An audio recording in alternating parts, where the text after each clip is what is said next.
Ladies and gentlemen, the Philadelphia 76ers almost ruined what has been one of the best, most strategic tank jobs in NBA history tonight by actually playing hard against the New York Knicks. And they tried so hard tonight that they actually almost pulled off a comeback win.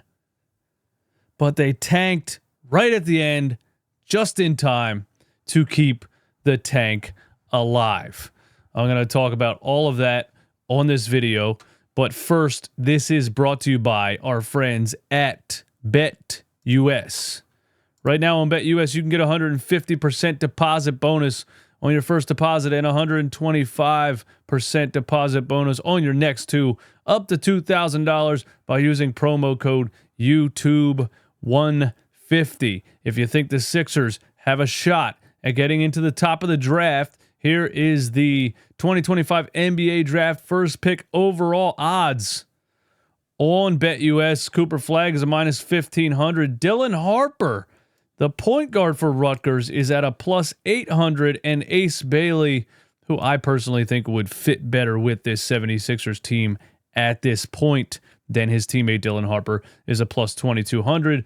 That is the 2025 NBA Draft first pick overall odds on BetUS. Again, you can get a 150% deposit bonus on your first deposit and 125 on your next two, up to $2,000 by using promo code YouTube150. Let's get down to business. I think the first thing I want to say is I am so confused at how a team can look so out of it and so just depleted and done for mentally and physically against the Chicago Bulls to the point where they were losing the game by 50 points. And then come back just a couple days later and look like a semi-competent NBA team. Confusing, it just is. This 76ers team is so confusing. There's just a couple things I want to say. The comeback in the third quarter was led by the one, the only, Podcast P. Now, the New York Knicks have been struggling recently too, and they're playing without Karl Anthony Towns. But the way this Sixers team has been playing, just competing with any team in the National Basketball Association, is a positive. You know what I'm saying? Because I mean, they've been getting blown out by literally everybody. I mean, G League squads. So just competing, even if the Knicks are injured and haven't been playing well. Mikal Bridges hasn't been playing well. He played great in this one. At least I remember him having 19 in the first quarter, finished the game with 28. But this is a positive for the 76ers for one, on the whole like effort front and camaraderie type stuff. And it's also a positive that they figured out a way to lose the game at the end. In the second half of this podcast episode, we are going to look at Tankathon.com. I want to let you know that the reason this is not live is because I have a copyright strike on my YouTube channel. I had been using the live scoreboard off of YouTube TV for over 2 years on my live streams, and for some reason 2 days ago YouTube hit me with a copyright strike, and no warning, nothing, no like, hey, don't do this again, none of that. I can't go live for 90 days, so there's that. But I want to say that, like, watching the game downstairs in my living room, I don't feel as locked in as I do when I live stream the game. So this is a little bit weird for me right now, because usually I live stream the game and I'm in that live stream mode, and then I jump right on the post game live. So it's a little odd for me to come up here and do it this way. So we might move the live game streams over to Twitch. Stay tuned for that. I got to get the Twitch up and running and everything. And I think we're probably going to do that because I just don't feel as locked in when I'm downstairs watching it. But there's that, you know what I mean? Hashtag Free Eastwood in the comment section of this video. I want to say that Paul George, the day that he puts out a clip saying, I'm taking a break from podcasting to focus on basketball, essentially. 58 games into the season. The day he posts that clip, he has maybe his most impactful game of his Sixers tenure.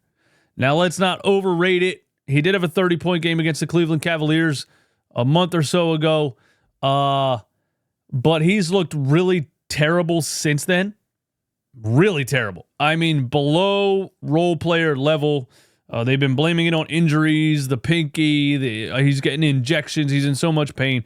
And then he comes out tonight, and he just looks so much more locked in. And I'm not sure what happened. I don't know if there was a chain reaction, if he had a conversation with I'm sure he had a conversation with somebody that said, hey, man, maybe the podcast right now, when the team is bad and you're not playing well, maybe the podcast is a bad idea.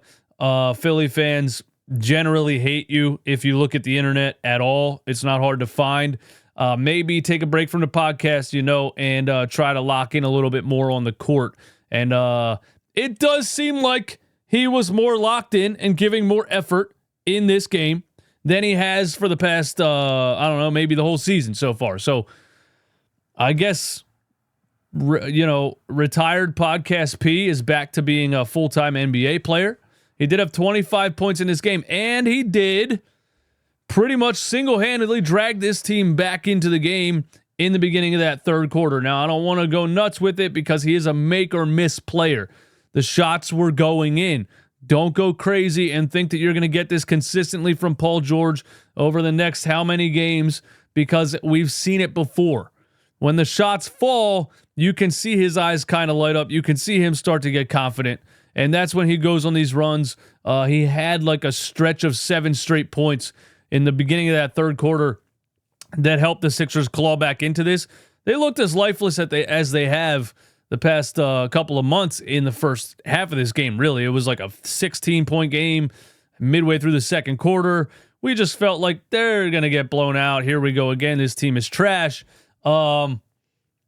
But they made a comeback, and I have to give credit where credit is due. Paul George led that comeback in the third quarter, and we'll see if it's any shade of consistent moving forward. Let me know in the comments if you have faith that Paul George will consistently do this, or if this was just another one-off game and he'll go back to being Podcast P on Saturday.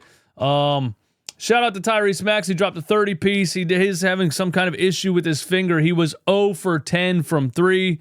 But, I feel like him and Paul George in this game played the best two-man game that I think I've seen them play together all season.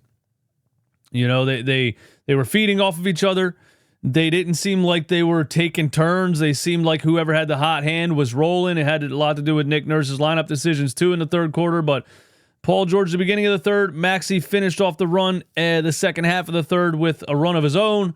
And so the two leaders of this team right now, the two max contract guys that are active, actually looked like max contract guys and led a comeback in the third quarter. And then, Josh Harris made a call, Daryl Morey made a call and said, hey, what are you guys trying to do here? Are you seriously trying to win? Because we're supposed to be losing. And they pulled off the tank job at the very end of the game in miraculous fashion, and I expect nothing less. Nick Nurse started Andre Drummond in this game. And again, people that think we're tanking on purpose, dude, and I'm joking about the Josh Harris thing. I'm joking about Josh Harris making a call or Daryl Morey making a call. I don't think this team's been trying to lose. I don't think Nick Nurse is leading a tank. I think they're trying to win. I said this after the Chicago Bulls game, and we listened to Nick Nurse's press conference, and he was upset about the effort. They're not losing on purpose. They're just that bad. You know what I mean? So, they go into this game, and the effort looks better, and they actually look like they're trying to win, and they almost did win. Sixers fans at this point are like, whoa, what's going on? We're not supposed to be winning. I find it so interesting that Nick Nurse started Andre Drummond in this game after, just a season of, he's so bad. He's so bad at defending the rim. And the Sixers aren't losing because they can't score. They're losing because they can't stop anybody from scoring. I would say, without even looking at the stats of the last couple of games, holding the Knicks to 110 is the best defense that they've played in a long, long time. But starting Andre Drummond is just a head scratcher for me because Adem Bona has shown all season he has defensive ability. He has athleticism that you need on the floor. And he's been getting DNP after DNP. And now with Embiid out and Yabusele out, you think, hey, is Adem Bona going to get the start? Nope. Andre Drummond gets the start. Andre Drummond gets the start, gets absolutely demolished in the paint in the first 3.5 minutes of the game, and Nick Nurse actually pulled the plug and put Adem Bona in the game 4 minutes into the first quarter. So it just tells me that, when I see Drummond starting, people are like, yeah, bro, we're tanking. It's good that Drummond's starting. And then Nurse pulls him 4 minutes into the game. I'm like, this is what I'm saying. We're not tanking. Nick Nurse played him because he thinks he's better than Adem Bona at center right now. And 4 minutes into the game, he's like, holy hell, this guy's getting cooked. I got to get Adem Bona in there. Yeah, no shit, Nick, have you been watching the team the whole season? I'm done trying to figure out Nick Nurse, but I just thought it was funny that he started Andre Drummond and pulled him 4 minutes into the game. A blind man, with one leg and half a brain, who doesn't even watch basketball, could have told you that was going to happen. What else I want to say? Justin Edwards had a little bit of a run. It was nice to get Justin Edwards back. He's been injured for a couple of games, so he hit 2 threes in the second half. That was part of the Sixers coming back. 27 for Oubre. I didn't even realize Oubre had 27 points. He was a -9. Kelly Oubre is just Kelly Oubre. He was 4 for 6 from 3. Kelly Oubre has been ice cold from 3 for the past, feels like a month. You know what I mean? He's been shooting 25% from 3 on the season. 4 for 6 from 3 tonight. A couple of catch and shoot threes in the corner. I guess that's good. Another player that I don't expect to be consistent from 3 is Kelly Oubre. And what else we want to say, man? I don't know. Nurse didn't play David Roddy. Not that I want him to. It's just funny because we watched last game. David Roddy came in the game before Gershon Yabusele, and that was the thing on Twitter that people were like, "What is this coach doing? What is up with the random David Roddy minutes?" And then all of a sudden, no David Roddy minutes. It's been totally random the entire season. Jared Butler, also a DNP. Daryl Morey traded a first-round pick swap for Jared Butler, and he's not playing at all, not even getting a minute. It's just the GM and the coach are on a totally different page. It's been like that with Daryl Morey since Doc Rivers. Now it seems like it's that with Nick Nurse. It just doesn't seem like they are anywhere close to the same page. But I don't care anymore. I'm happy the Sixers lost. They're supposed to lose. I want to say this about the New York Knicks. Jalen Brunson in that fourth quarter, when the Sixers made a run, he started getting on his little flop game. You know what I mean? He started getting in a lane, doing his little side step, sideways shuffle, jump backwards into the defender, getting foul calls. Kelly Oubre is absolutely terrible at guarding Jalen Brunson because everybody knows what Jalen Brunson's going to do.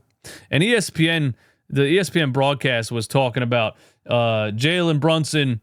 Dorsberg said it. She said, he gets down the lane, he looks in his rear view for where the defender is, and then he gets his body on you, and it's over from there. Just one of the smartest players in the league today. So ESPN is hyping up the fact that this guy intentionally sniffs out the defender behind him and jumps backwards to try to get contact. He had 16 free throws in this game. And and Knicks fans in the comment section, I know you're going to come in the comment section. I don't give a fuck what you say. It's kind of funny to talk about Brunson flopping when you're a Joel Embiid fan. I don't care. We're not talking about Joel Embiid right now. We're talking about Jalen Brunson flopping like a fish the whole game. And honestly, part of the reason the Sixers made a run is because he really stopped getting calls. And he was yelling at the officials. They stopped giving it to him. And that's what needs to happen in the NBA. And that's what's going to happen in the playoffs. That's why the Knicks aren't going to go anywhere in the playoffs. The Sixers aren't even going to make the playoffs. But as far as like my opinion on the New York Knicks, no, this team is going absolutely nowhere. And it's because most of it is led by a guy who is asserting himself in big moments of a game by getting to the free throw line. I'm just saying he's not going to get the calls in the playoffs. Now, the frustrating thing about Jalen Brunson for me as a basketball fan is he's great. He's really, really good when he's trying to put the ball in the hoop. He's really good. Clutch. Big time. The three that he hit in Maxey's grill was massive. Called for a clear out. Sized him up. Bang. Basically the dagger right in his face. That's what Jalen Brunson can do. It's just so annoying that he's wasting his time the whole game flopping around like a fish. What's the point? I don't get it. Just play basketball, bro. It's absolutely brutal to watch. It's terrible for the product. Nobody should be hyping up Jalen Brunson being the smartest player in the league by foul baiting the whole game. It's terrible, and I don't know how NBA refs keep falling for it. But I just wanted to say that. Yeah. What else? Bridges had 28. Brunson had 34. I guess I'll read my notes at the end of the game, and then we'll go over to Tankathon.com. Every single post game now, we're going to go to Tankathon.com and check it out. The fourth quarter, Maxey had a really nice pump fake and drive Euro step. Podcast P hit 5 straight. He did have a tough finish and a catch and shoot 3 to bring it within 1. And that's when Brunson, got his flop on a little bit.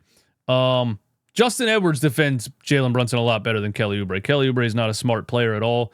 And so, like you saw in the playoffs last year, when you have Kelly Oubre on Jalen Brunson, he's going to bait him into fouling him every single time. I thought Justin Edwards did a much better job of defending Jalen Brunson without falling into that trap that he sets for you in the lane. There's a play specifically where Brunson gets in front of Justin Edwards and tries to find him and tries to jump backwards, and Justin Edwards jumps out of the way. And it's crazy that you can pull the chair out from a player away from the rim because he's running in the opposite direction to try to draw contact, but Justin Edwards did that. And so, Justin Edwards did a much better job of guarding Jalen Brunson and avoiding the foul baiting than Kelly Oubre did. And then Brunson hits the 3 in Maxey's grill. Right after that, we get a Paul George turnover. So a clutch turnover from Paul George. Paul George did have 7 turnovers in this game, which is very bad. But he did have 25 points. He was making some shots. 8 rebounds for Paul George after a game against the Bulls where he had 2. So he was giving effort. He had the second most rebounds on the game behind Andre Drummond. So Paul George, he wasn't lying. He put the podcast away so he could lock in. But yeah, he had the clutch turnover there after Brunson hit the 3 in Maxey's grill. And then Maxey misses a floater down by 3. And then Jalen Brunson gets fouled again at half court. And that was essentially it. They had an inbound then where Paul George got beat by OG Anunoby for a dunk. And then I think another turnover down there. But hey, they almost won. They almost ruined the tank job. They didn't ruin the tank job. They played it perfectly. So let's go over to Tankathon.com and look at what's going on after the Sixers successfully pull off a loss against the New York Knicks. Here you go. The Philadelphia 76ers are in 6th place on Tankathon.com at 20-38. That puts them an entire game ahead of the Brooklyn Nets. They have lost 9 games in a row, which is just miraculous. They are 1-9 in their last 10, and they now have a 37.2% chance at getting in the top 4 in the draft. Now, remember, the pick is top 6 protected. They need to land in the top 6 in the lottery to keep their first-round pick. They have a 9% chance at the number 1 pick currently, who would be I mean, everybody's, kind of assuming it's going to be Cooper Flagg. So, they need to keep losing. Now, look, they're not too far behind the Toronto Raptors at 18-41. The Raptors, 7.5 games behind. The Sixers are 10. So they're 2.5 games behind the Toronto Raptors. The Sixers lost 9 straight. I mean, that's the biggest losing streak on this entire list. So, I mean, that's the biggest losing streak by almost double in the entire NBA. So when you look at it, if you were, that's the funny part about it. If you just look at this and you're not watching games, it seems like the Sixers are intentionally tanking. Lost 9 in a row, and suddenly they're in the top 6 to keep their first-round pick. I see what's going on here. But then you watch the games, and you're like, wait a minute. Nick Nurse is screaming, and he's frustrated, and he's mad that the team's not giving effort, and Paul George is quitting his podcast so he can focus, so he can help us make a championship run because they think they can get in the play-in tournament. It's just such a fucking conundrum. It hurts my brain because they look and act like they're playing hard and trying to win. But when you really look at this, they are losing a lot, and it's going to benefit them in the upcoming draft. 2.5 behind Toronto. Could they end up catching up to New Orleans, Utah, or Charlotte? We don't know. Now, let's hit the button one time. Every post game, we're going to hit this button one time before we get out of here. Drum roll, please.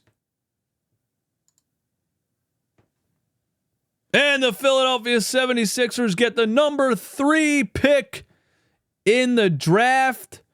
And the odds on BetUS, again, it is Ace Bailey at plus 2,200. So if this would happen and everything would go according to plan, the 76ers would draft Ace Bailey with the number 3 pick in the draft, who I think fits perfectly. I think Cooper Flagg fits perfectly. I think Dylan Harper's a point guard. The Sixers have Maxey and McCain. Are you really going to draft another point guard? That would just be the reverse of what they did in 2013, where they drafted 4 centers in a row. Maybe we draft 4 point guards in a row. I don't know. But there you go. They landed at number 3. They take Ace Bailey. Washington has Dylan Harper at number 2. Toronto lands the number 1 pick for Cooper Flagg, and that is Tankathon.com. And this has been Sixers post-game, not live, because I am currently suspended from live streaming on YouTube. But we will be back. Don't you worry. I'm going to get the Twitch channel up and running, and I'll let you guys know when you can tune in to the Twitch streams. We're probably going to do the live game watch-alongs on Twitch, and then just continue to do these post-game reactions on here. That's all I got. Thanks for tuning in. Support my sponsor, BetUS. I am out of here. Peace.